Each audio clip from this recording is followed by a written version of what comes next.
Welcome back to the If I Knew You Better podcast. I'm Brendan Davis, coming to you from my lovely quarantine, stay-at-home temporary residence in Los Angeles. And I'm really happy to bring you this chat today with an old friend and colleague from my on and off 6 years teaching at New York Film Academy here in LA, and someone who I've been really pleased to stay in touch with and watch him continue to evolve, a all-around filmmaker. I know him mostly as a writer and as a professor of the writing. Loved and respected by all. No, don't want to embarrass you too much, but Mr. Eric Conner, welcome to the podcast. Well, thank you, and thank you for saying I've evolved. I perpetually look at myself in the mirror nowadays and feel like I'm closer to that guy who just got out of the sea. In what way? I could read a lot into that way. In what way? Well, I guess in some ways, we all have this, right? The hair and the beard. I mean, you can at least still rock like a ponytail. The quarantine vibe, yeah. Your beard is a glorious creation. It's funny. At one point, I realized the goal for me is how Tom Hanks looked in Castaway, and that's a goal. You want the body. Ahead. So hashtag goals with the physique. Is he your inspiration in Castaway? Oh my God. Yeah. I mean, he looks so good. I mean, and you remember in the beginning, the movie is heavy and they stopped filming. Like, I want that. I want to, okay, let's say we've stopped filming now. We've been on pause for months. I want to come back wild-eyed, wild-haired, and able to see my feet. Yeah. Zemeckis is off making the movie with Harrison Ford right now, and then they're going to come back, and you're in the middle of your training, because that's what they did, you know. What was that movie? It's the Great Suspense thing. Oh, What Lies Beneath. What Lies Beneath, yeah, that's how they did that. They shot the first part.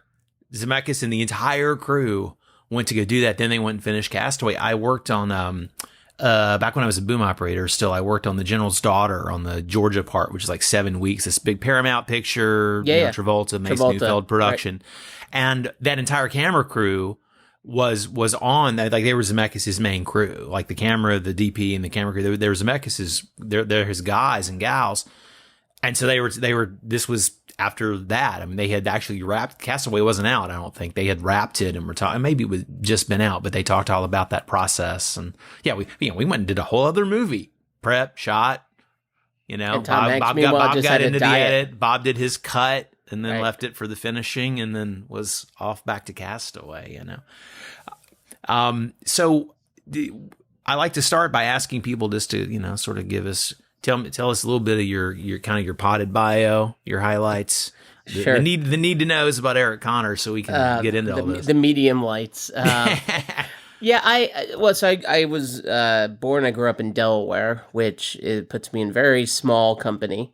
There's not so many of us out there. I think Judge Reinhold was one of the most famous Delawareans, and Elizabeth Shue. Oh gosh, who else? That might be. Joe Biden. I guess Biden's a famous Delaware guy. Right. Well, that's the joke of Delaware. It's kind of like the. Whenever anyone asks, "Did you live near?" the answer is yes. You don't even wait for the question. Right, because it's like a small place, relatively speaking. Tiny. Yeah. And so even literally you leave my mom's development, you make a right. Biden's house is on the left after like a quarter mile. Oh, I mean, it's that is close. Yeah, that is close. And so in fact, if you remember, they even, some, schmuck drove by and I guess shot up and, fired a few shots at the house. Now, the house it's not like it's just like off the road. Like, it's probably behind a gate or something, I would assume. Yeah, you got to do some work in order to reach that house. Yeah.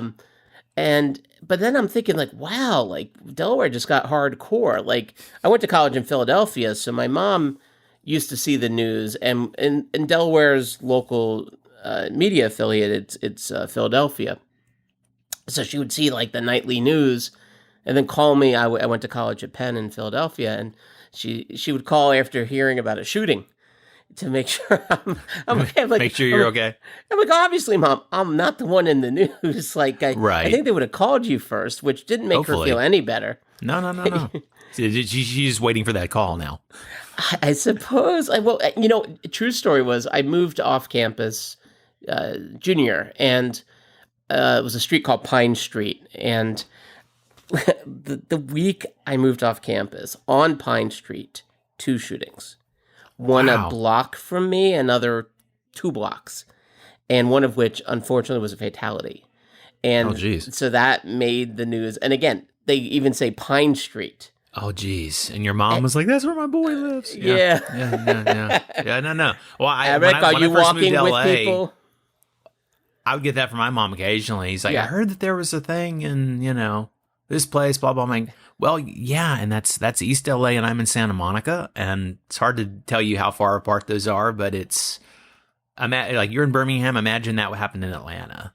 Right. And I'm in Birmingham. It's like, it's like there's a little separation here. I'm okay, but I appreciate the concern. Yeah. So, and my mom wasn't really like, she grew up in New York. She grew up in Brooklyn. So did my dad. So like, they weren't, they don't like scare easily. Nah, they weren't like babes in the wood. But I'm an only child, and got to protect the baby. Always got to protect the baby, man. And that's her gig. But the lesson learned, although now it doesn't matter because we have access to everything, but I did warn some friends thereafter who were younger than me, like, maybe go to a school outside of the local news. So like that way you don't get those calls from your mom. You don't get the panicked thing.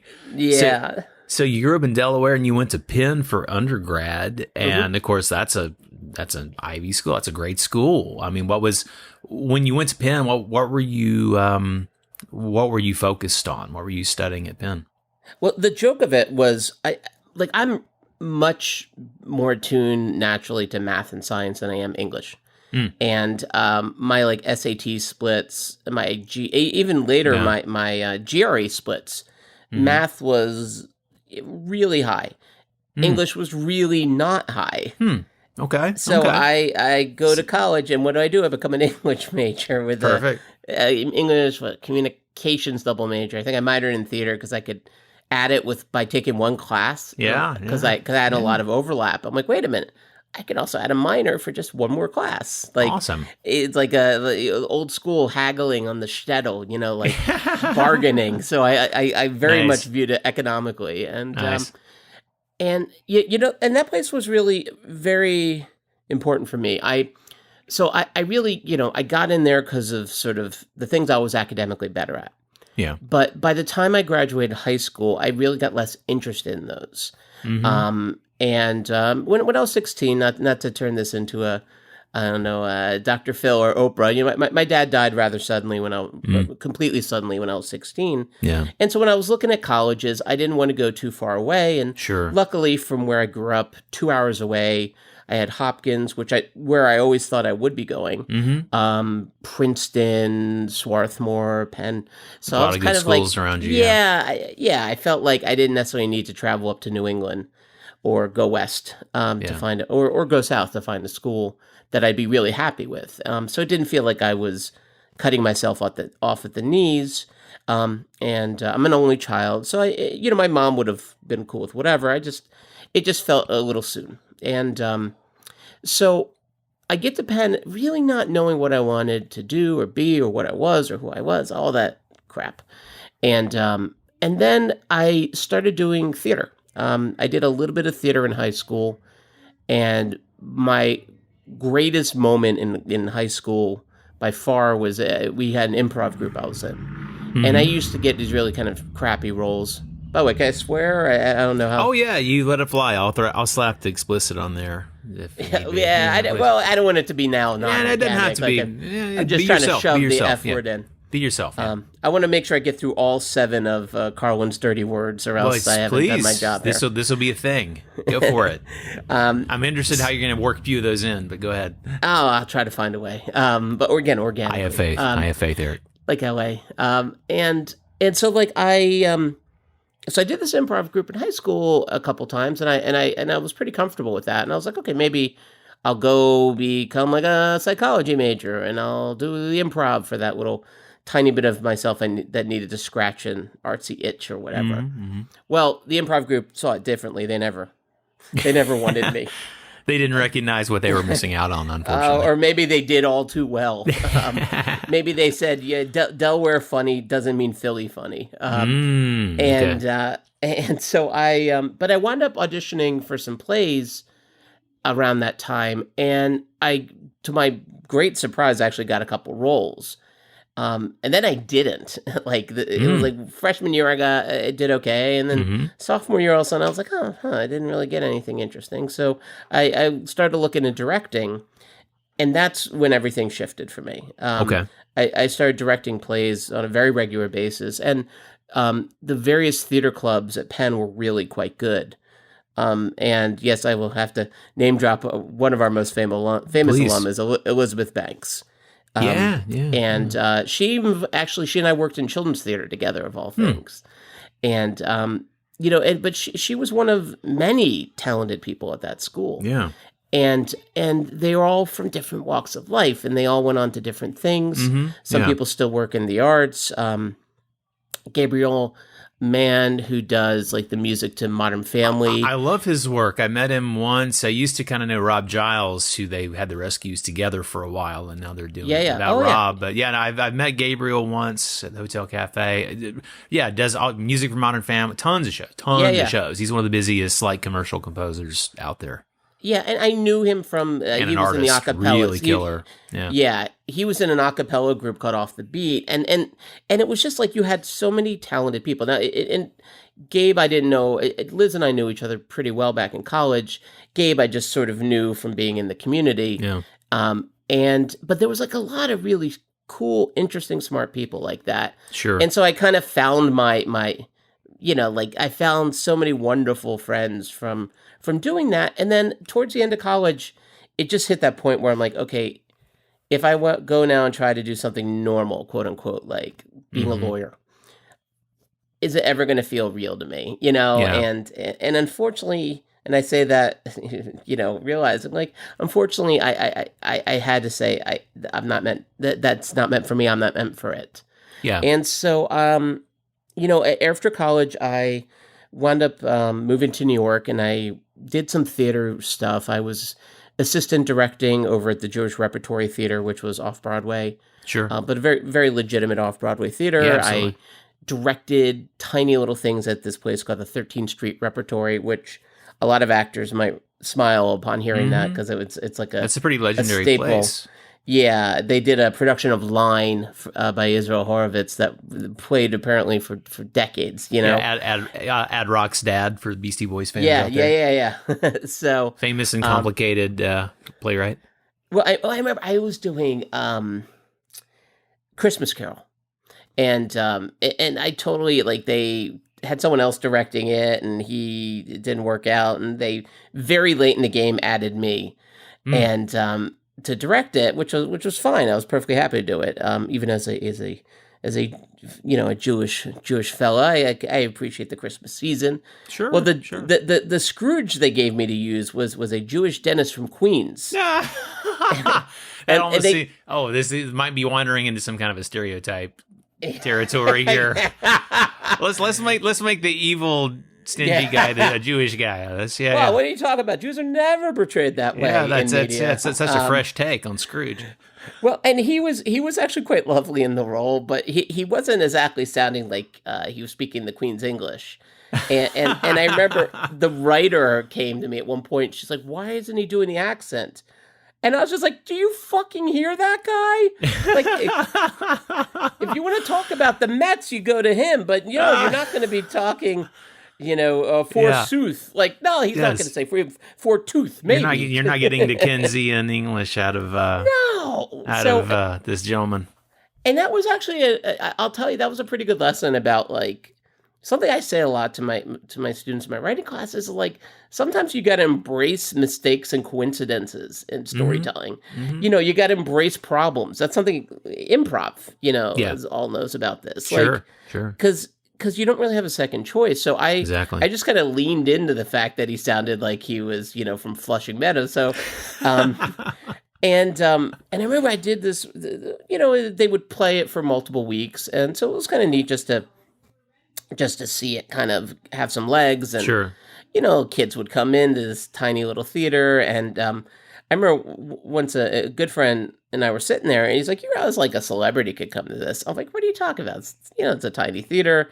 They got the run of the place." Just like, you never know. A lot of famous people live in Greenwich Village. Sure, they want to see some theater. Walk down there. That's a place people know about. They're going to wander in some night. Well, and as he said that, and I can't exactly say this was an A-list guy, but someone you probably know, William Hickey. Yeah, of walked in. course. Pritzi's William honor. Hickey, geez. And he was a teacher also. That's why he went to the production, because Okay. he was a wonderful teacher from what everyone's described him as, and he really loved his students. So like he went there to support them. Okay. Which I was like, well, okay, well, first of all, that's a mensch. And he Yeah, came that's a in good and guy. he was complimentary about the production, which was nice, Sure. But just talking to him, I'm like, oh my God, that's freaking William Hickey. And he's like, oh, I thought your staging was wonderful. Wow. And I'm like, dude, he sounds just like William Hickey. I wonder why. As he would. But it was one of those like kind of nice moments, because especially when you're, I don't know, you're young, you need that shit. You need Absolutely. someone to say. Hell, I need it now, and I'm 52. What are you talking about? Yeah, I know. Dude, I know. I occasionally I ask my kids just to say something nice to me. throw daddy a bone now. Come on. Fine, Daddy's Dad, having a day. You're Throw me a bone. you're not horrible. It's like, okay, I'll take it. So, I think it was good to do that. It was good to sort of like put things up on their feet, work in small spaces. I had another thing I was doing where my lead actor unfortunately passed away. Like during the project? Yeah, about a week before it was supposed to go up. It was like a fringe festival, and Oh, geez. the woman who ran the fringe festival yelled at me that I still wasn't producing a play. And Was this in New York, or were you into Edinburgh? This is New York. This is Wow, okay. New York Fringe. New York Fringe? Yeah. Fringe of Fringe. Gotcha. I wrote her the nicest fuck you letter you'll ever read. Yeah. Gee, I'm sorry that so-and-so chose this moment to die, but we're dealing with it. But if he recovers. Yeah, we got his rooms ready. Yeah. Yeah. Yeah, we're standing by. So it was crazy. it was one of those moments of like, all right, if this is what it is, I don't know how glamorous or sexy this is, No. And at that time I was applying to grad school. I got into USC. Oh shoot. It's okay. It makes it sound like I'm busy or something. You are busy. You are busy. It's okay. And so I moved to LA, and that was 1999. Kind of a last second thing where I got in for like spring intake, and I moved 20 some odd years ago. And Wow. I thought I would be here for a few years, and Here you are. I still think that. And when my now wife moved out here, I was like, yeah, we probably won't be here forever. And I don't know, the not forever and Cut to kids and a dog and a house and a job and friends and colleagues, and here you are. Yeah, a life of some kind in California, even though still rooting for the Mets, still rooting for the New York Giants. Nice. So I still have my weird Philadelphia, New York allegiances.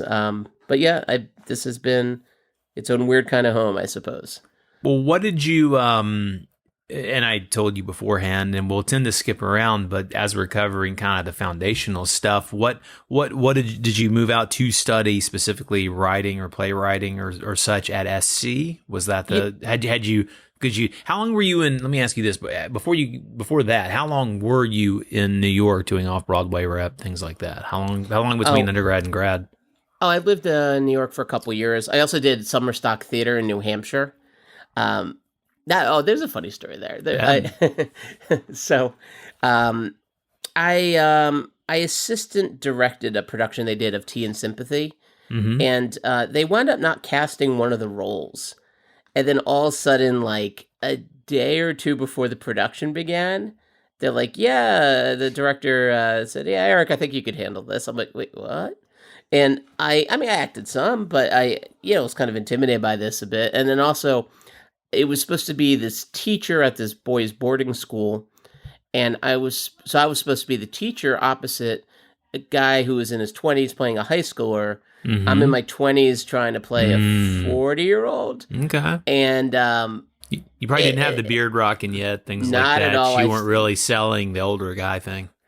I was definitely still a wrestling term. I was still a baby face, And so the joke of it was there was this guy who auditioned for the role who was quite bad in his audition, and a number of us had heard it. And he had a line like, "What did you tell the dean?" except he was like, "What did you tell the dean?" And we all quoted that for the next 3 weeks. And then all of a sudden I found out I'm going to have that role. Oh, wow. And lo and behold, first time I practiced it for legit, Is that what came did you out? tell the dean? I was like, motherfucker. It's like if you do stuff with your face and someone hits you in the back, it stays that way.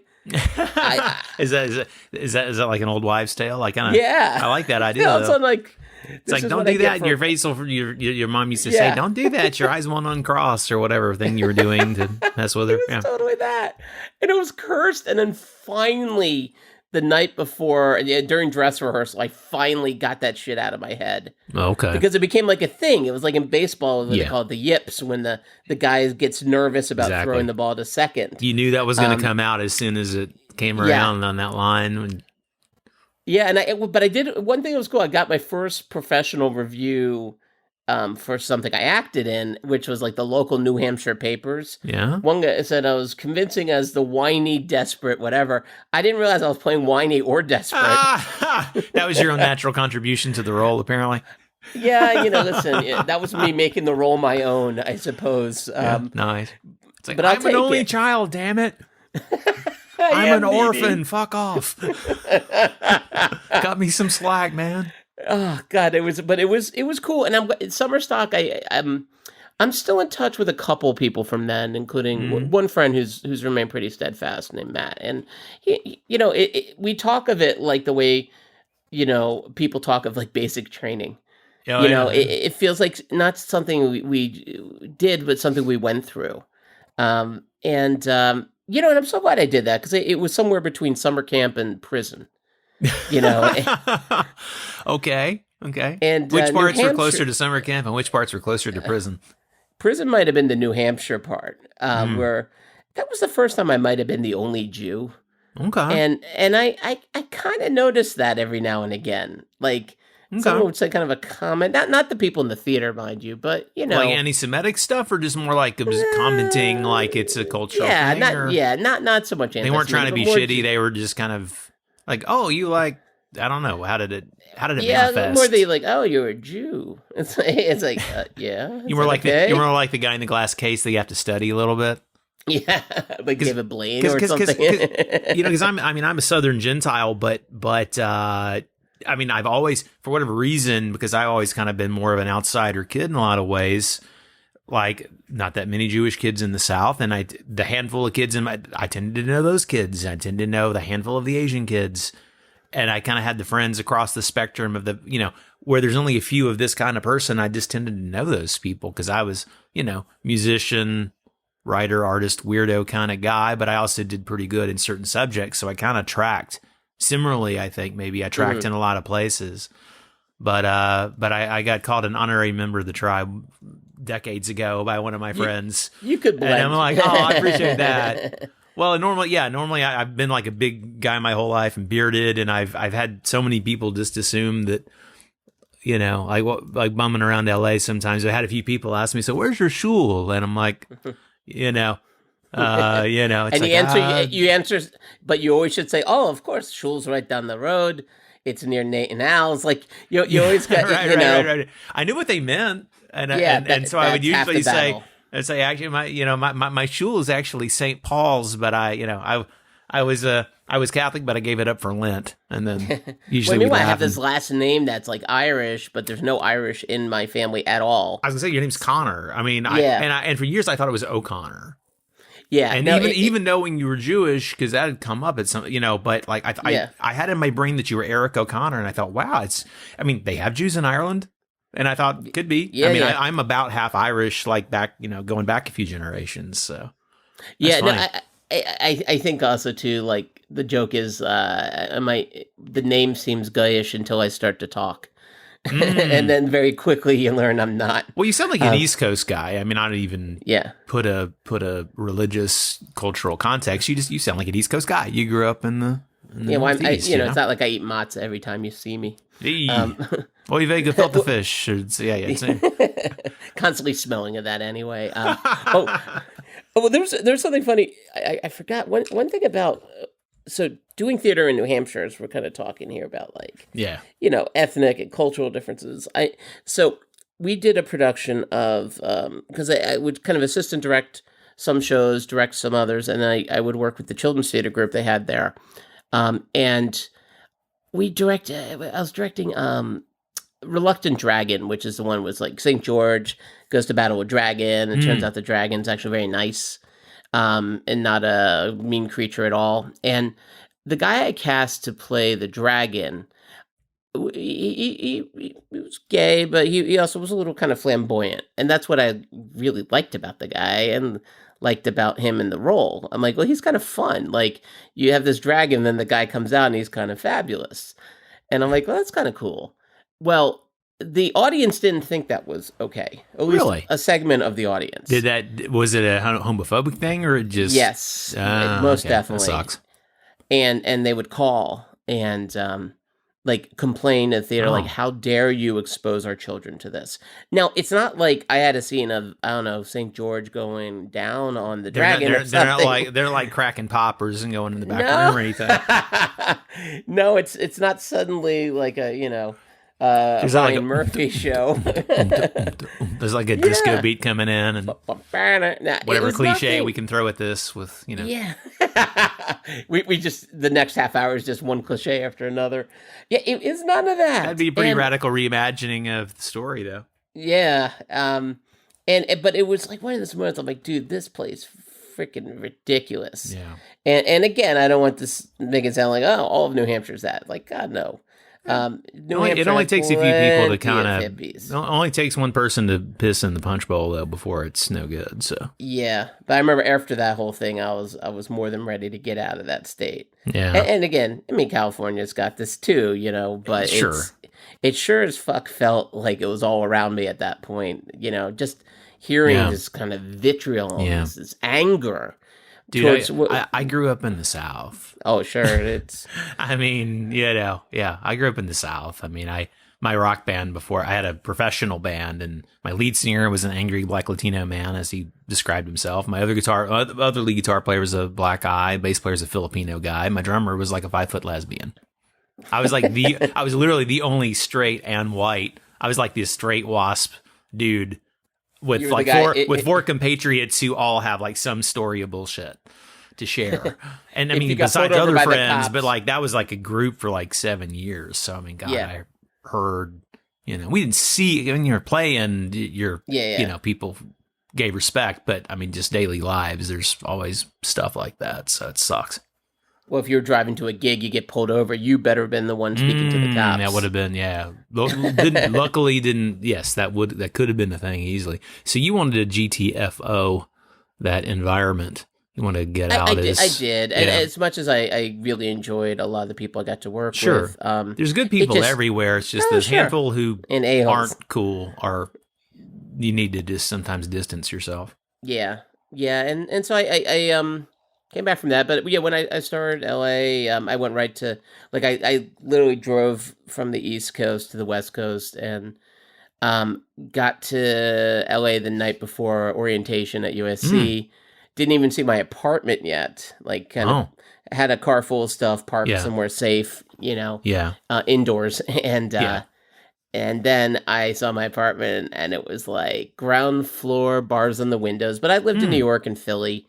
But it was one of those like, wait, what am I doing here? And SC's campus, like Figueroa, I lived just off Figueroa, and that strip, it's changed now. Sure. At the time, just pretty fast rough. Food restaurants, like, one after the other. I mean, basically, like, any fast food you needed was within walking distance. And the thing people don't know if they don't know LA, I mean, so the state, so UCLA, the two giant ones here, of course, UCLA and USC, as far as like film, performing arts, business type schools, etc. And of course, UCLA is, again, expensive as hell if you're not, I mean, as a state school, it's super prestigious and hard to get in, as is SC. Sure. And with UCLA, it's basically like Westwood, Brentwood, just gorgeous rolling hills, mountains. And SC's campus is great, but SC is basically South Central Los Angeles. Yeah. And so it's surrounded by, some troubled neighborhoods and stuff. And so you were there back when it was still more troubled, basically. Sure. You were living where you had the bars in the window for good damn reason, and Yeah. you were glad you had them. Once you got in, you were glad you had the bars in the window, I bet. I once had this woman knock on my window at 3 a.m. looking for bus fare to Chicago. Okay. And I was like, yeah, though, welcome I to don't LA. think that's going to happen. Yeah. And, yeah. It was kind of surreal because, right, and it's sort of like the Ivy thing, too. Like, a lot of the Ivy schools, a lot of the East Coast schools, same thing. Like, Oh, yeah. Wander off campus a little bit, and all of a sudden you're like, okay, I hope I get back. Yeah, Philadelphia was west, and USC was south. And now it is funny seeing how gentrified that area has become, and is really like quite lovely. Even if you go further south. But that definitely was one of those, like, you have this image of LA. I mean, the joke is too, people think Hollywood is so glamorous, but we know Hollywood is not that. West Hollywood's great, but Hollywood proper, most of it is kind of dumpy. And one of the least pretty parts of LA is Hollywood proper. Like, sure. That's just a few blocks from here. I'm subletting at my buddy's place. I mean, Runyon Canyon is, if you could see through this wall, you'd see the gate of Runyon Canyon right there. But just a few blocks that way is like Hollywood and Highland. And that little, it's touristy and what it is, and they've tried to clean it up, but it's always a battle these days. But yeah, it gets pretty. It's not sketchy like it was way back in the day, but it's still not your. Yeah, maybe junky over sketchy. Yeah. So, what did you study at SC? I think that might have gotten lost in the shuffle there. Did you? I was production. I went in there. You went in the film production program. Yeah. Nice. And when I was in the film production program, that I will always give credit to this one writing instructor I had, who I had the good fortune to collaborate with later, named Robert Gardner. Sure. And he was one who really made me feel like I shouldn't be afraid of writing. I mean, I think part of the problem was because as an English major, I kept studying theater, and American theater is some of the greatest writing in our history, and. Sure. But would also study theater from Europe, and I would read these things. I'm like, I don't know if I have that ability, and then but when I went to USC and I took some writing classes, it made writing feel a lot more accessible. And Robert, I feel like I've been kind of borrowing from his playbook as a teacher for almost 20 years since, because he was so good at just sort of connecting with students, giving very real critique and praise at the same time, and making people feel like, well, if you want to be a writer, you got to write. Like, you have to not wait for inspiration to come and get you, but rather like do something, like put something down on paper. And while I was there, I just started leaning more into writing. The first thing of any kind of note that I had coming out of USC was a script I wrote for the Sloan Foundation, which does science and art. And they used to have a contest at SC, a few different ones, where they would produce shorts. They would put money towards shorts that dealt with science. So in fact, my old roommate was him and his wife. They did one called The First Vampire, that I believe got a grant for production. But they also did something for feature scripts, where that one was just a cash prize. And not many people entered. And I like those odds. Yeah. Those are good odds. And I knew the math was like, well, it'll take a lot of work, but I have to do a feature anyway for a couple of my classes. So why not kind of do this one I had floating around in my head? And so I my third year at SC, I found out I won. I was one of the people winning this prize. Awesome. And that was, that was really cool. And it took care of my tuition, which was great. That's fantastic. Jeez. And then also too, I kind of followed that. Like, some people look down on contests and fellowships and stuff because they're long shots. But the good news is everything is a long shot. Yeah. And the bad news is everything's a long shot. Yeah. So to a me, creative career is a long shot. God, yeah. Yeah, you can't win it if you're not in it, kind of thing. Right. So anything to me that breaks you out of the clutter, that I think helps. And that's what the Sloan Foundation sort of did for me. And it's not like that script, by the way, never saw the light of day, never will see the light of day. I haven't read it in a while. I'd be curious to go back and look at it now, but it was might need to polish 20 years later. A fair amount of polish. Might need a light pass at this point. Or just a single or a match and a bit of gasoline, Page one rewrite, possibly. Oh God, yeah. But then the Hamptons used to have this thing where they would sponsor some projects where it was like a writer's retreat for a weekend, and it was pretty much only open to New York. But I don't know. I was younger, a bit more tenacious, I guess. And I just said, well, if I enter, like, will I be considered, even though I don't live in California? I mean, I live in California, and they were like, well, we couldn't fly you out here, but once you got here, everything's covered. I was like, all right, well, that seems like a champagne problem. So exactly, and so they were the Hamptons group. They were very cool, and they gave me a couple mentors to work with on the script, and literally for a week, and I'm like at the Hamptons, staying on their dime. And that's so cool.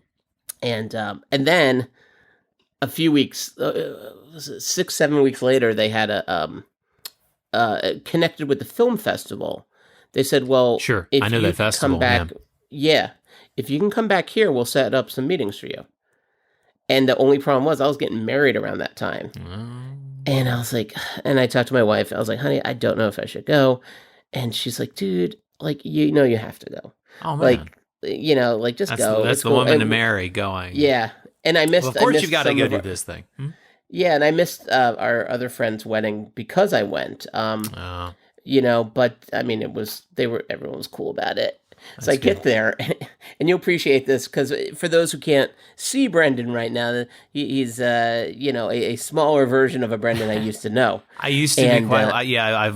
As of today, I'm down like 102 pounds in 5.5 months, which is, and I've still got like 40 to go. I had gotten kind of dangerously heavy for my size, but yeah.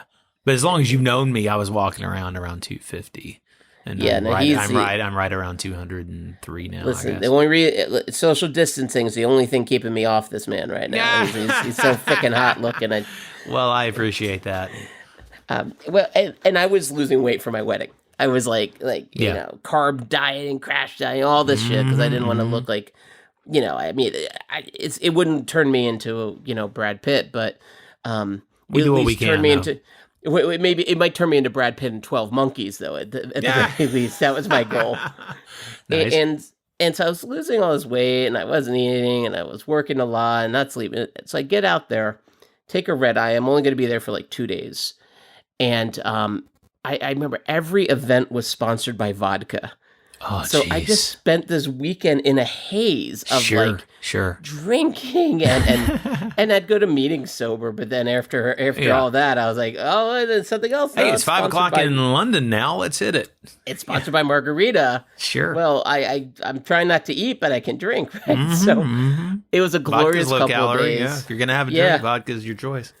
Oh, it was a fabulous weekend, and I don't remember much of it, except I got to meet 2 members from the band Luna, and cool.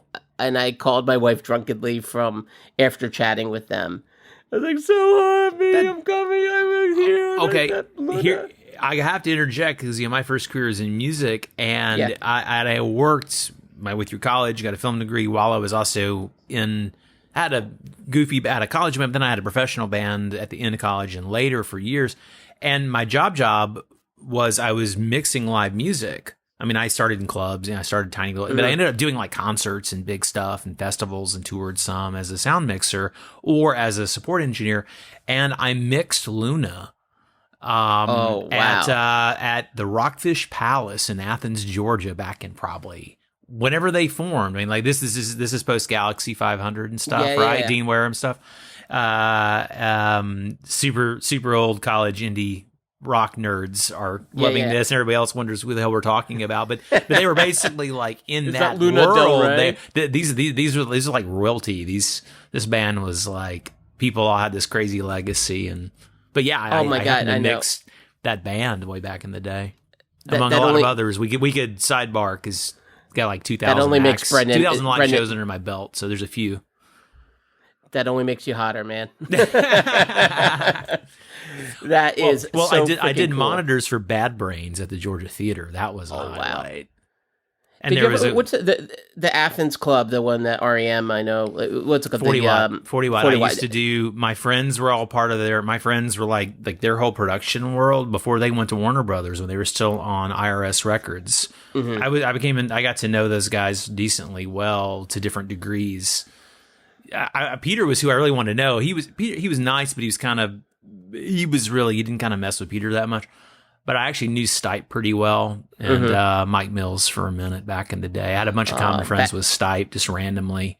Back when he had shaggy hair and all. Yeah, back when he was still sort of his like pre-Raphaelite poet kind of look. And I remember there was some party we went to where I was with my then wife, and we picked up a girlfriend of hers who was friends with Stipe. She said, can we go by and pick up Mike? Sure, just Mike. I don't know what the fuck Mike is. We're going to some party. And she directs me, and then I realized, because I've been by there, this is Michael Stipe's house. And we picked up Mike, and then he's like, hey, can we stop by the liquor store? I want to get some, what do you guys want to drink tonight? I want to get some lemon vodka. They got this lemon stoli. And so, sure. And so basically cut to, I helped split. I mean, he was being Santa Claus and topping up people's drinks, but I basically split a bottle of lemon stoli with Stipe at the liquor store. And anyway, so. Not $4 to buy me coffee, but I got a lot of random weird little stories like that from back in the day. Nothing random or weird about that. I'd say that's all freaking rock and roll and awesome fun. In my mind. It's pretty fun. Yeah. Yeah. No, he dated men and women I knew, which was pretty. I mean, not unheard of, but it was for the time. It was fairly wild, because he was pretty brave about being open about himself. Not in the press. But just in public, I mean, people just knew who he was, Yeah. And people were cool. It's kind of funny, like, who was sort of, like, in some ways the real trailblazers there. Like, him, George Takei, who was never closeted within Hollywood, but was obviously closeted outside of Hollywood. But these guys really were, in their own way, trailblazers, even though they weren't out in the same way that someone could be out now. But I think they also were very much like, even in talking about it, they didn't really hide it either. Just, it wasn't like, it wasn't like back in the day when Liberace would always, talk about women and sue publications that went after exactly. them. Like, they were different really, era, man. They really bold and brave for their time. And when Michael Stipe fully came out, I thought it was so beautiful how he kind of took control of the message. I thought it was good too. Him even beyond. As a couple of straight white dudes, I mean, anybody that's got that as part of their story they're dealing with, and totally got my respect, because it's like, I mean, and that's the thing about California. I remember, the same day Obama got elected, which was a remarkable day in the history of this country, really the history of the world. But then the same day, you remember I lose track of what proposition numbers, but the one that basically initially had banned gay marriage. That passed the same day. Exactly. And I remember being on the East Coast, and I was at the Democratic headquarters in Delaware when they announced Obama's victory, and everyone was all excited. But then I'm finding out at the same time California passed that proposition, which banned gay marriage, and I was like, wow, a step forward and a big old step back at the same time. And I know I guess it takes more time to kind of move forward. We have people, and these aren't necessarily contemporary, although I'm sure we could unearth and find their positions on that. But we have Gavin Newsom's, and then we also have Dana Rohrabacher's. We've got all kinds. We've got extremes and everything in between out here, which is part of what makes it, I think, great out here. Because you've got this whole huge range of people, which is the knock on California that, very red statey people want to go. It's like, look, if you could, whatever you feel, I mean, please don't bring, racism and hatred and stuff. But I mean, if you're a conservative, and if you're a not kids in cages kind of conservative, and I can still respect you for, various other reasons or whatever. I mean, there are plenty of places you'd love it out here. I mean, sure. you could find your communities in like Orange County or Orange County, welcome you, open arms. Come on, and open arms, closed minds, and then you're in Southern California too, which is freaking gorgeous, and maybe you'll mellow out a little bit. Not always. You would think, right? You would think, I think that's not always that knock on the East Coast versus West Coast. Oh, East Coast, they're rude. They're this. I'm like, no, they're not. New York City, they don't hide shit. There's direct. Yeah, and I think also the difference, and I'm not the first to say this, of course, but you take a subway versus being in a car. Yeah. And in essence, it changes how you talk to people. Even I mean, as a fellow, I can call myself a rock nerd, but you're actually a rock star. Well, you actually performed in a band. I was rock star adjacent. I was maybe almost famous for about 5 minutes, and that 5 minutes was a long time ago. Well, you know what I did have actually. What I don't know if I ever told you this. My buddy and I did a song parody that they played on Howard Stern. What? Yeah, we did a version of I don't know if you remember. Mark Harris was the guy who married Martha Ray. Yeah. And okay. Mark Harris was his closet was barely even you couldn't even put a toe into that closet. It was so shallow. Gotcha. And clearly was gay. She dies. He then comes out a second later, and he writes this incredibly terrible song called "I'm a Gay Papa." And by the way, I'll have to send this to you, my version of it. You will. Maybe we'll have to put a link in the notes if it's out there. Wow. That might be the soundtrack of the episode. I'll see if I can work that in as the theme music for the outro. Yeah. So my friend Michael Cohen, who's a wonderful composer, he's also a Stern fan. So we joked about like doing a version of that. And he plays like every instrument. And I just sang. So he could produce it all. Yeah. Yeah. Oh, yeah. No, he's amazing. And so I was like, well, why don't we do like a 9 Inch Nails version of that? Oh, that's awesome. It's like, that's great. I'm a gay papa. Oh, my God. And they played it on the air. And around that time, I was in Howard Stern had a film festival once. And only once. And I was one of the finalists for that festival. I did this short film called Tito Stern, which was this idea that if you saw the movie, Howard used to do these like dirty puppet shows when he was a little kid. So my idea was almost something like that movie Magic with Anthony Hopkins. Oh, God, where it's like the puppet has his own soul. Sure. So my idea was, what if the puppet was the real brains and then Howard abandoned him? It was one of 9 finalists out of thousands of entries, although most of the people entering, I think, were maybe not filmmakers. Probably somewhere between insane and totally effing crazy. They wanted a nod from Howard, but they wanted like filmmakers. Yeah. So I kept, by the way, I came in dead last of the finalists. They had a whole show, and they brought me up in sort of the American Idol kind of way. First eliminated is Eric Connor from Ireland, from Cork, Ireland. What? No, wrong guy. And I was like, yeah. Apparently, Robin wasn't a fan. But so I for 2 minutes I was kind of an outer satellite of the Stern universe. Yeah.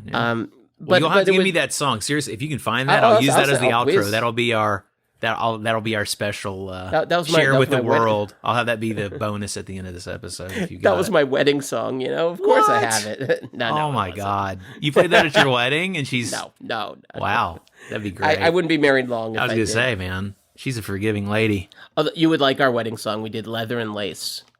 Oh, okay. Which felt like a very different choice. I was so specific at my wedding of like what music not to play. Like, I didn't want our band to do any 70s crap I heard at a million other weddings done badly. Yeah. So I had a very long do not playlist. No Sir Mix-a-Lot or... Oh, no, plenty of that. I mean, actually, that would be a good choice for the party, now that I think of it. Yeah, his B-sides, not his A-sides. You got to go deeper in that catalog, right? Yeah, you got to dig into the catalog of Sir Mix-a-Lot. The back catalog's rich vein of material, I'm sure. Now, that was your band, I think, right? Didn't you? You were just a Sir Mix-a-Lot cover band. I think I missed my opportunity. Yeah, a reviewer who really, really, really, really liked this one time said that at our best we were like a cross between Prince and Led Zeppelin, and of course no one can live up to that. And I love both of them, of course, profoundly, and I have no idea what that sounds like. But okay, okay, didn't let that go to our head. We were just we were bemused. But I hear I'm quoting it, 25 years later. They were a mix of Right Said Fred and the Escape Club. Oh, God. Check, please. Check, please. That's the death knell. Escape right now, Fred, would be the name of that band. But yeah, that was a very brief moment for me that amounted to absolutely nothing. Although I did develop a couple ideas for them for their show. And when they aired my short on the DirecTV, or not DirecTV, on demand, I guess it was back then, and they actually recut it because they thought it was too filthy. Really? They took the liberty? Did they say, hey, we're going to chop your art, or did they just have at it? It was like one or two shots. Okay. It was basically, I recreated the puppet show, and the puppets are doing dirty things, and then it cuts the kids like reacting to it. Now, mind you, I didn't have the kids anywhere near that. I filmed around it. Is this kind of is this kind of like a Meet the Feebles sort of a puppet show? A little that bit? moment was, yes. It was so filthy. That's awesome. And mind you, my father-in-law played Howard Stern's dad in it. Oh, jeez. I had a little kid with a Howard Stern wig. So yeah, that was fun. a wee bit funny moment, and I thought it actually could lead to something, and it did not. But that was okay because I got to hear Stern say my name. Yeah, that had to be cool. Which in and of itself, that was more than enough. But then, it was just kind of neat to sort of see how that place is run. I went there, I pitched them some ideas, and like Ronnie, the limo driver, came in and swore at me, even though he had no idea who I was. I'm like, awesome. Oh, that's cool. Just got a little. Fuck's this guy? I'm like, yeah. I was like, cool. That's all I wanted. Too bad you couldn't like do any shots of Beetlejuice or anything. I don't know if he was around back in the day. He was at my bachelor party. What?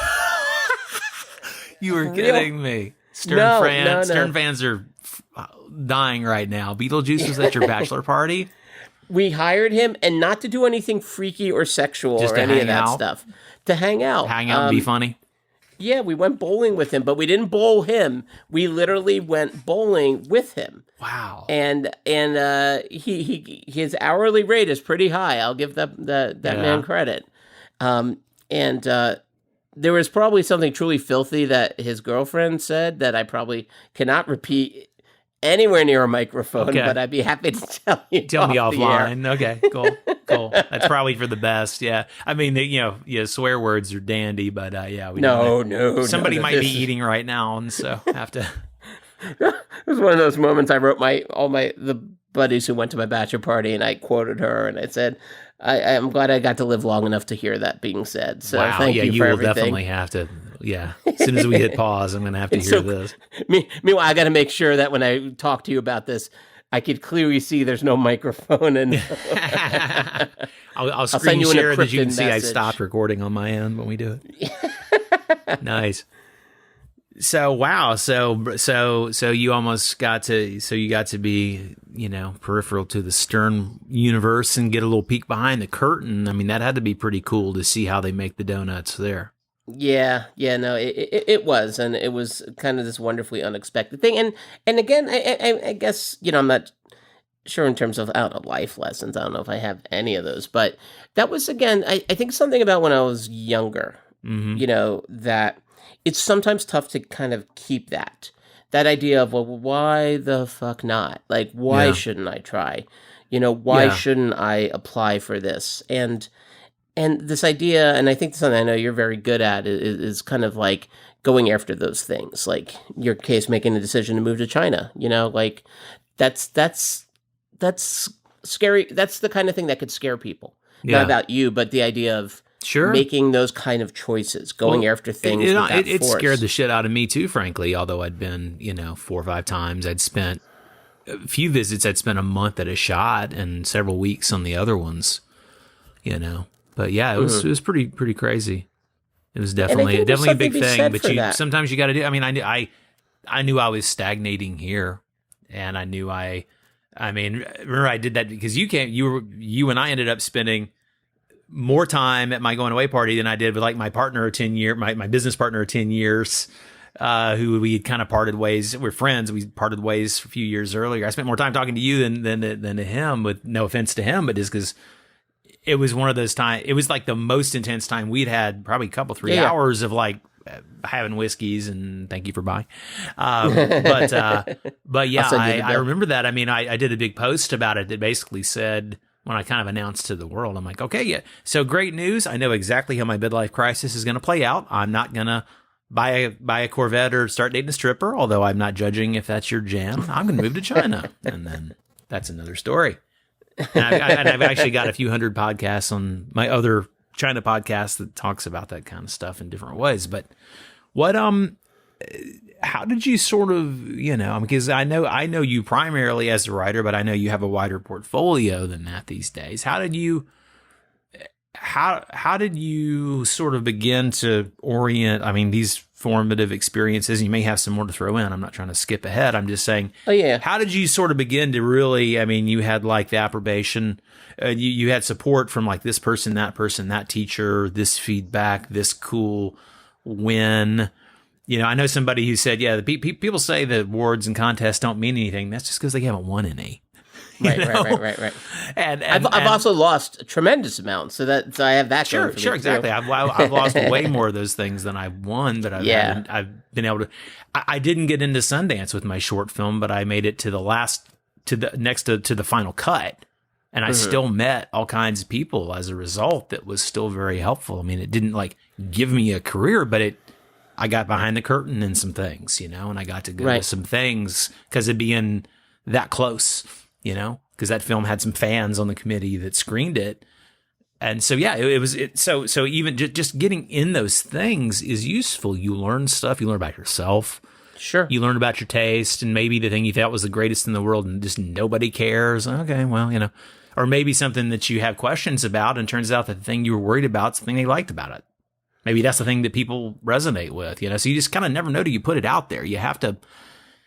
So many people stagnate. Here's where I want to go with you is because so many people, tons of ideas. Kind of almost the curse of some creative people, and I've had it myself, which is why I could say this besides observing it, is tons of ideas. We're sort of generative creatures anyway, and those of us who trained ourselves to try to focus that toward like a document or a film or something, like training yourself just to do it. At some point, you have to just, damn it, okay, here it is. Note it, watch it, love it, hate it. Just here it is. Let me see and hear what you think about it, and then I think in some better, ways, hopefully. And I think some ways the people I know who it's always like everyone kind of gets there in a different road. The people I know, I think, who've done well for themselves tend to have good blinders too. Mm-hmm. They kind of put them up, and sort of reviews be damned. Feedback be damned. Yep. I'm just going to kind of keep at it. And, and I think like that's something that I really admire. And I always had a hard time with that. I'll freely admit, so I was able to get my first agent out of the Sloan, workshop thing. Sure. But not because of that script. That script, I don't know if my agent at the time ever read that script because it really wasn't his bag. And not saying like it was so good, like how silly of him, like, I totally get it. But he and I started talking about some other ideas I had with, there was a writing partner I worked with for many years named Chad Rocco, and he and I came up with a bunch of like family comedy kind of ideas. Did he teach at NIFA? Chad, Chad was he was like the dean for a minute or something, wasn't he? Yeah. When I was a mentor, I came in as a producing department mentor, and he was running the place day to day at the time. Chad really helped grow that place. When it was all like on one floor, like a floor of one floor, half a floor and a floor of two different buildings, or half a floor of two different buildings, basically. And he now works in video games. Cool. Which is awesome. Yeah, he 2K games. He's worked there for years, and so he's a really sharp guy. He landed. Well. He's up north, and he and I started working together when we were still grad students because we wrote a column for the Daily Trojan. Mm-hmm. Yes, that's the name of the daily paper at USC. Sure. You should be so fortunate to need a Daily Trojan. Yeah, formerly the Daily Lifestyles. And he, I don't know, after we did that, we had fun doing that. We'd meet up once a week over coffee or beer and, make fun of each other and write that down. And and then he and I wrote a couple projects together. And so for a chunk of years there, we actually were going out quite a bit with material.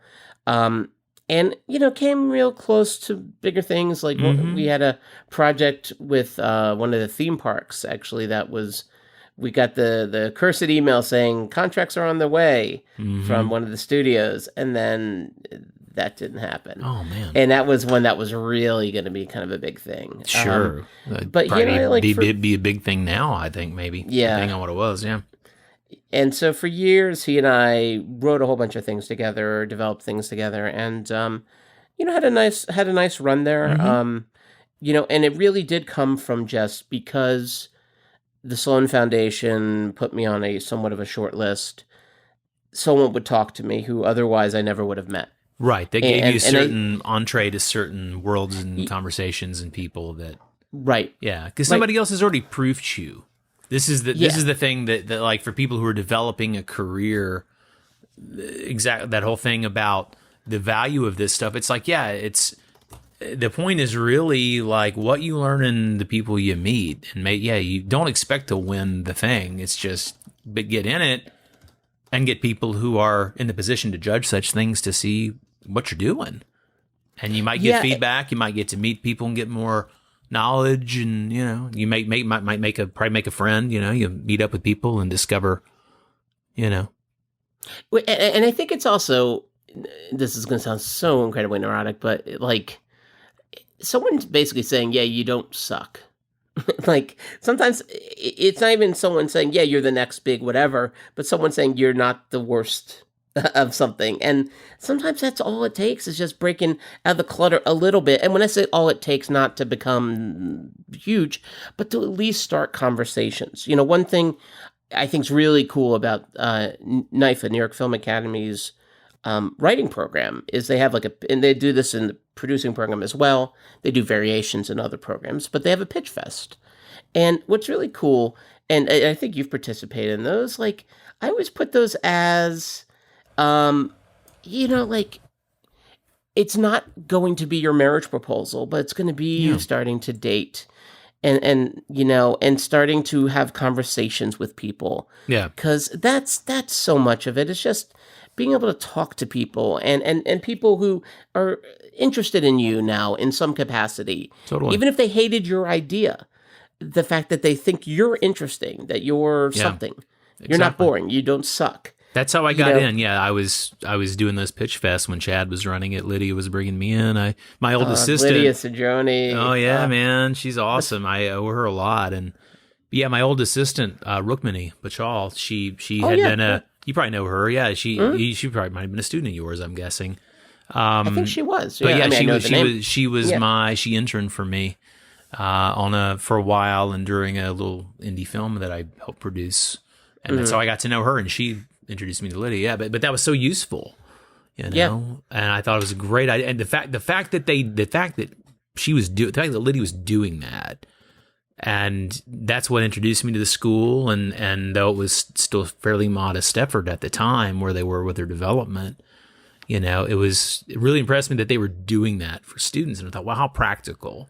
This is super practical. I know it's not the name, The parents are trying to send the kids, kids are so, I want to go to NYU or SC or something. Right. But it's like, some people, what I always respected about NYFA was that there was an emphasis on practicality. I mean, yes, you're going to learn film studies and you're going to learn all that stuff, and not trying to do an ad. I mean, I haven't worked for them for years, but I appreciated, and again, there were people like you, and there were just all these great people that I got to work with who were actually, professionals, aspiring professionals. So, pretty much everybody has some kind of a story like you just laid out, where it's like, yeah, I did these things, kind of put me on the map in these ways, and I kind of, like baby steps up these plateaus into where you're at a certain level. And I'm just surrounded by that, working there, just surrounded by people. And some people are kind of like had a legendary career and were kind of half retired and they like to get back to the kids. And so, I mean, I just did a kind of a all the feels sort of Facebook. I was just kind of saw some anniversary when I moved to China, and my last day at NYFA 4 years ago was like 4 days ago or 5 days ago. And I was reminded of that, and I saw the big, I wrote a big thing about that, and basically, just how practical it was.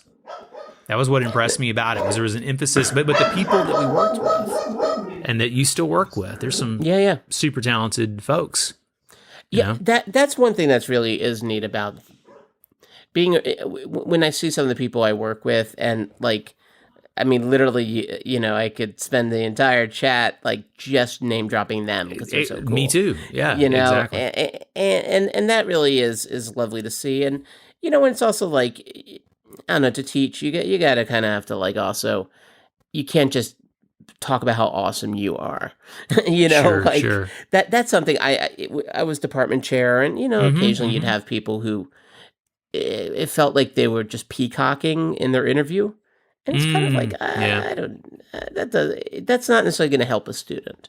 Exactly. Is like, and that's also, I mean, that's true of many cities, but in LA, I don't know, the idea that everyone's always the hero of their own story. Like, what do you think? I could do without that. Let's talk about that. What are some of the, because I was having this conversation with somebody the other day about the difference, without going on a backstory because of time and it's your show, but basically I was having a conversation yesterday on a group call with the differences between like Silicon Valley investors and Hollywood investors for film. Mm-hmm. And it's like such a different mentality. And I stressed how it was relevant to make this point to this guy who's kind of between both worlds, and for the sake of somebody else on the call listening in, trying to learn. And I said, basically, Valley people, and it's like a certain kind of mentality. I said, in Hollywood, everybody assumes, even if you're like the best, good-hearted, well-intentioned person, everybody sort of, the default assumption is that you're like a fairly decent percentage full of shit.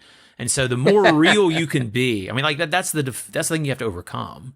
So the more real you can be, that's giving that authenticity is super important. And in the Valley, you got to kind of have this shell of master of the universe bullshit, which I'm just like, I'm a human being. I mean, you could, the point is, in our business, you can look us up. You can see what I've done that's been like noteworthy, and you can see the things I've done that you've never heard of, and you can see all of that. Why am I going to bullshit about it?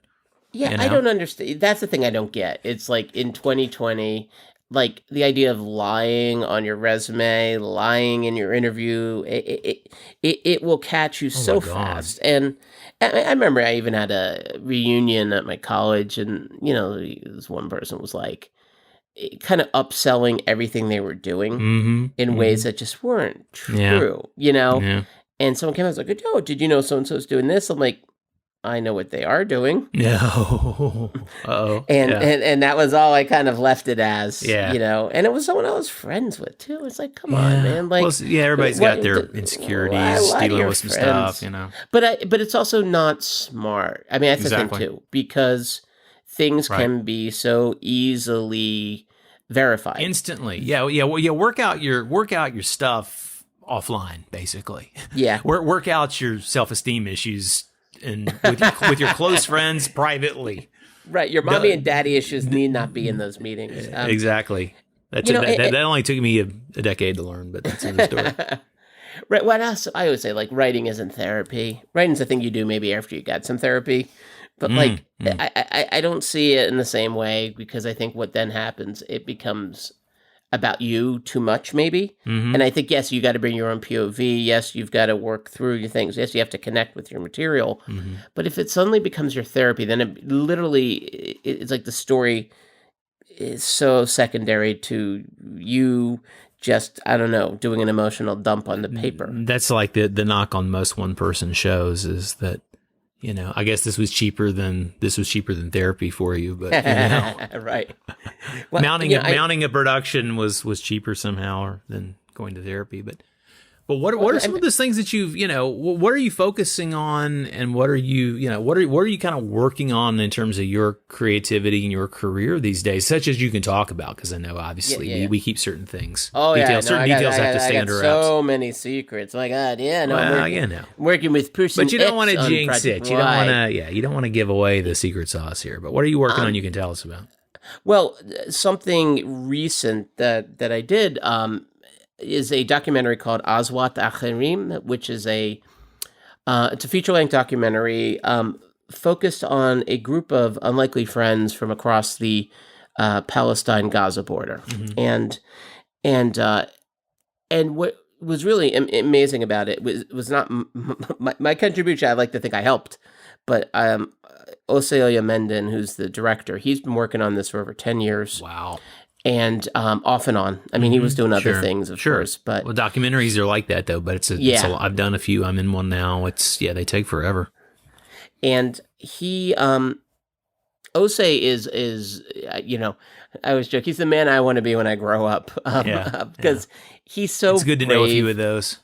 Yeah, he went over there and really was just taken by their story. And obviously it's such a dicey topic, but the thing I think I try to help him with was really working on character as far as story. That's where I spent a long time with him in editing to help on that end of it, and then also get it connected with Seed and Spark, and we're sort of on a pause button with it right now because all the festivals are not happening right now. Exactly. But he really put his heart and soul into it, and I think he did something I didn't think was possible, which is how do you make something about Israel even? I mean, how do you do it where I couldn't have done what he did in terms of he's filming people who are part of the Hamas, and he's filming characters, not his main characters. They all tend to be very. The whole point is they're friends with people from the other side. And this is a documentary. These are real people. Yeah. But then one of them, like the mom, will say something. Well, we all know the Jews are evil, or something like that. Like his elderly mom. Right. If I was on set for that might have been hard for me. Sure. She might not have said it in front of you too, although she said it in front of your friend. But yeah. She probably would have said it. She might have, and I might have had to just grin and bear it. And Osei is Nigerian and Catholic, and so I think he's really been able to bring a very even portrait. He's not in either camp, so he's got a objective point of view on this. And it is inherently a political thing, but I always view it as a character study, and that to me is the way I could help him the most with telling his story and help the project most. Has he been living in that area? Is that how he's got this? No, he's plugged into this. He travels a lot. He has like a company in Nigeria that he works with production wise. I mean, he's a globalist. He's everywhere.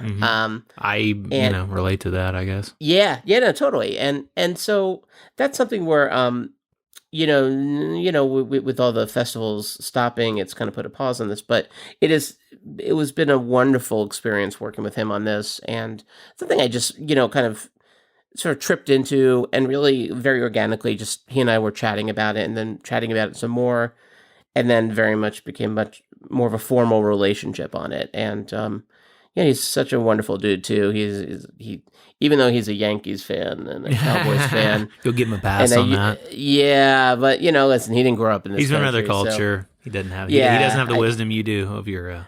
Nah. I didn't grow up with the sports ball either way. So just whatever my friends are into, I just like tell me why they're awesome, and then I'm like, okay. And then next time that pops up, I mean, hell, if there's ever a game again, I might watch it and go, Eric told me to look at this guy and this guy and pay attention to this. Okay, great. I enjoy it with like not having the same connection, but just like sort of objectively, my kids learning from my friends. For who they want to root for, but they have to root against the Cowboys. That's just one of the few rules of the house. Okay. And then I've been working with a collaborator who's a story kind of based on two of her family members, and it spans like 5 decades. Wow. And that's kind of cool because, I'm doing a lot of research, and it's set in and around Philadelphia, which is an area I have much love for. So that's been kind of a neat project that's been slow moving but ongoing, and very much something we both care about. What kind of project is that? Is that a TV thing or is that a film thing? TV limited series idea. And there's a humor book I got to blow some dust off of that I wrote with Chad that was all about the lows and lowers of aging ungracefully, and feels like now's a perfect time to kind of work on it. It's almost like a kid's. Did you start that in your 30s or something? What was no, more recently? I'm like past couple of years. So okay, cool. In the 40s. And it's funny. It's like I do have. There's like various projects I I worked on in various capacity over the years that I keep saying, oh, maybe I need to return to this, return to that. One thing that's been a nice itch to scratch a little bit has been this podcast I do for New York Film Academy called The Backlot. I'm waiting for my invitation. You have my email. Yeah. Oh, of course. Well, because the invitations are Q&As they've done in the past, though. When we do events, it's recycling content from famous people. I have no business on there, basically. If I was still I'm working on Ron for Howard's you to host it, maybe if I was lucky. You know? Yeah. Yeah. Oh no, I know that's the thing. It's like I've been always trying to bring more sort of people in, but they kind of want to use. No, they want famous people. I understand. Yeah. So I'm working on the Ron Howard script today. So I'm not saying you're awesome. as he's more important than you. But he is. So you don't have to say it. I'll say it. But your performance on Happy Days wasn't really a plea. If I was actually going to beg for that, I would beg offline. I have a little more pride. But seriously, if I ever do anything, if Ron doesn't work out, you got my number. But no, that's awesome. One they recorded it years ago, so right. I remember when he popped in. I call it the NPR treatment. I didn't see. I think I was gone, but I remember because on the email alerts, I remember when he did his appearance at school. Because I also used to host. I mean, the big ones like Tova or you or a few other people would host those guest speakers. But, I got to do a few of those, and I got to do them for class as well. So that was fun. That's always that's something I enjoyed doing. It's my friend John and I always talk about doing our own horror one. John's a rabbi, and so we've discussed starting one called Temple of Doom, which would be cool. He and I talk about horror films, but working in a slightly Old Testament-y view of these things. He's cool. Yeah. Yeah, he's a really, because he's a rabbi. Dude. He's got the connection to the old literature. Yeah. And so and then I've got two kids that especially right now are taking up a tremendous amount of time. No doubt. So, how old are those children?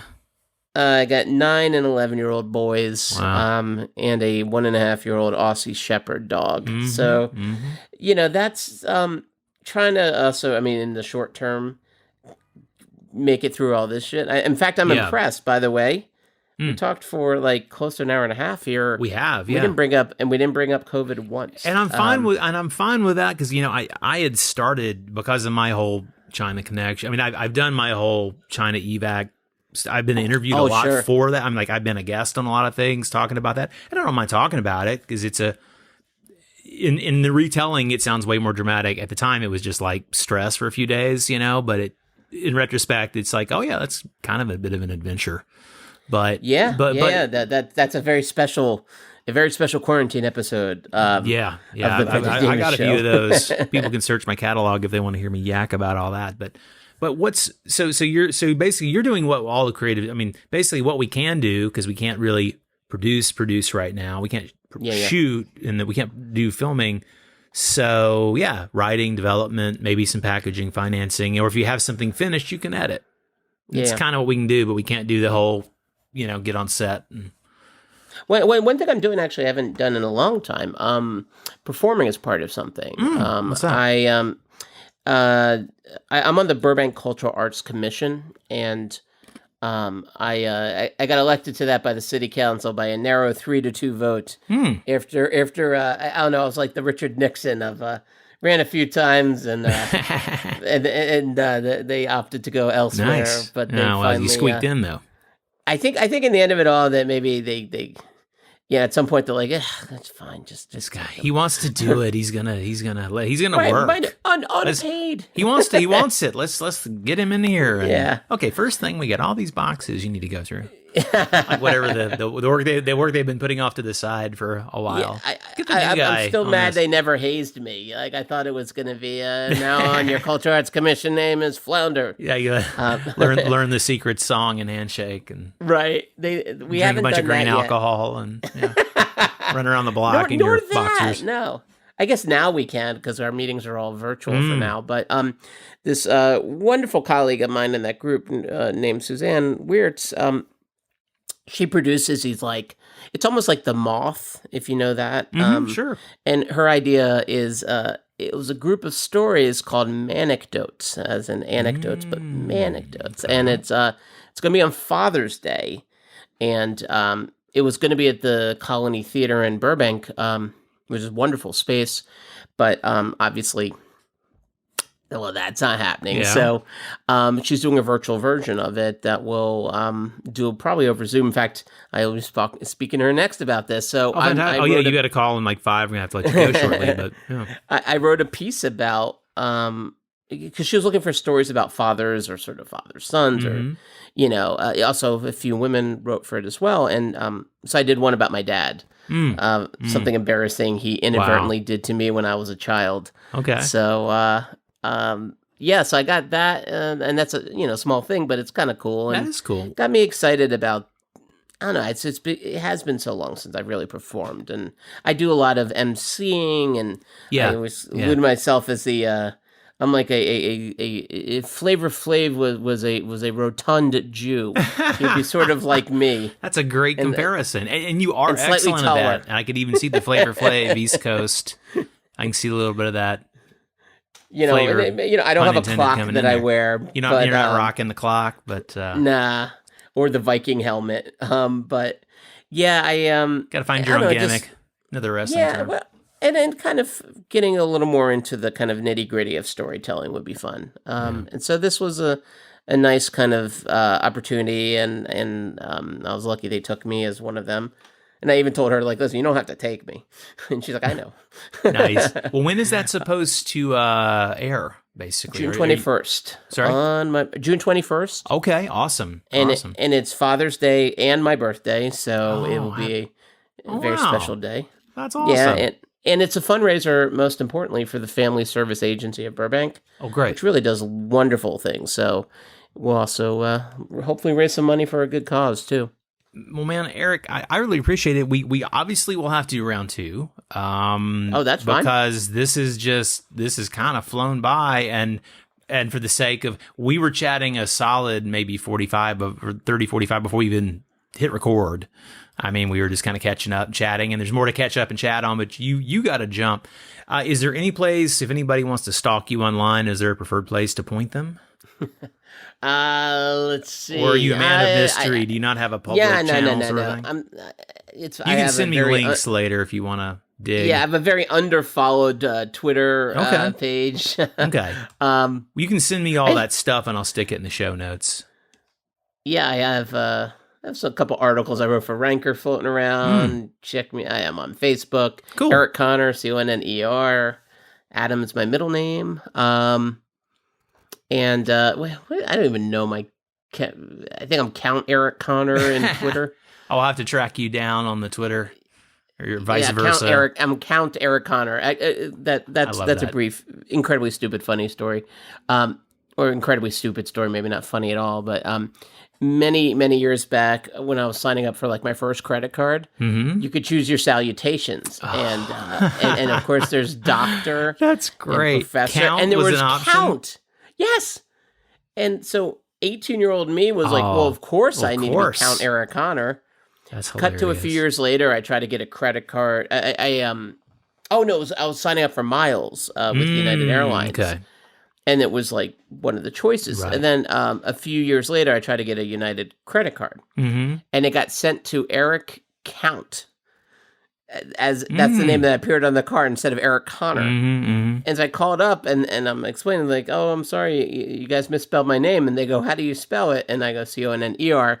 And then there's this long pause as this woman's looking at the fact they called me Eric Count. And then she's like, how did we get that so wrong? And I didn't have the. I was couldn't tell her. Well, no. Funny story. Talk to American Airlines. They used to have this drop-down option. So ever since then, I occasionally use the count. I upsell myself to a count when I'm merely a baron. Not even. It ain't bragging if you can do it, buddy. Count Eric Conner. I want to thank you for your time, sir. And, thank you, man, and keep being inspiring, man. You inspiring in weight loss, inspiring in life, inspiring in your artistic endeavors and your remarkable journey, man. So I'm blushing over here. Keep on keeping on with that, man, because it is. I know it's like I'm sure I'm not the only one living virtually through your various adventures. So it has been really cool to see over the years, and I know you won't stop rocking till you retire, as a famous singer once said. Well, I appreciate I believe that was my Run man. DMC. Yes, I believe that is a nice quote, possibly from the Rev himself. Thanks, dude. I'll talk to you soon. You bet. Thank you so much.